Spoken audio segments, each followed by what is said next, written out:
شیخ اکبر سیدی محی الدین ابن عربی رحمۃ اللہ تعالی علیہ ارشاد فرماتے ہیں کہ حضرت عبداللہ بن مبارک رحمۃ اللہ تعالی علیہ فرماتے ہیں مجھے حج کی بڑی آرزو تھی۔ ایک سال مجھے بتایا گیا کہ حجاج کا ایک قافلہ بغداد شریف میں آیا ہے۔ میں نے ان کے ساتھ حج کے لیے جانے کا ارادہ کیا۔ اپنی آستین میں 500 دینار ڈالے اور بازار کی طرف نکلا۔ میں ایک راستے پر جا رہا تھا، ایک عورت میرے سامنے آئی۔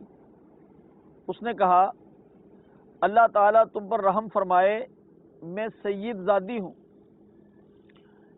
میری بچیوں کے تن ڈھانپنے کے لیے کپڑا نہیں ہے، اور آج چوتھا دن ہے کہ ہم نے کچھ نہیں کھایا۔ اس کی گفتگو میرے دل میں اتر گئی۔ میں نے وہ 500 دینار اس کے دامن میں ڈال دیے اور انہیں کہا آپ اپنے گھر جائیں اور ان دیناروں سے اپنی ضروریات پوری کریں۔ یہ کر کے میں نے اللہ تعالیٰ کا شکر ادا کیا اور واپس آ گیا۔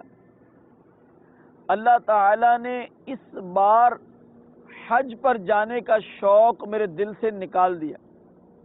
دوسرے لوگ چلے گئے، حج کیا اور واپس لوٹ آئے۔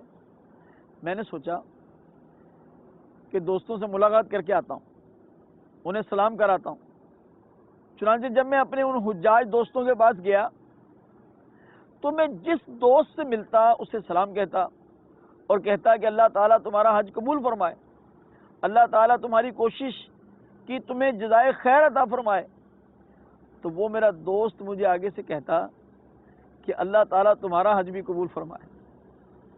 کئی دوستوں نے اسی طرح کہا۔ رات کو جب میں سویا تو نبی اکرم نور مجسم شاہ آدم و بنی آدم رسول مکرم رسول محترم صلی اللہ تعالی علیہ وآلہ وسلم کی زیارت ہوئی۔ آپ نے فرمایا لوگ تمہیں حج کی جو مبارکباد دے رہے ہیں اس پر تعجب نہ کر، تم نے ایک کمزور اور ضرورت مند کی امداد کی تو میں نے اللہ تعالیٰ سے تیرے لیے دعا کی، اللہ تعالیٰ نے ہو بہو تجھ جیسا فرشتہ پیدا فرمایا جو ہر سال تمہاری طرف سے حج کرے گا۔ اب اگر چاہو تو حج کرو اور اگر چاہو تو حج نہ کرو۔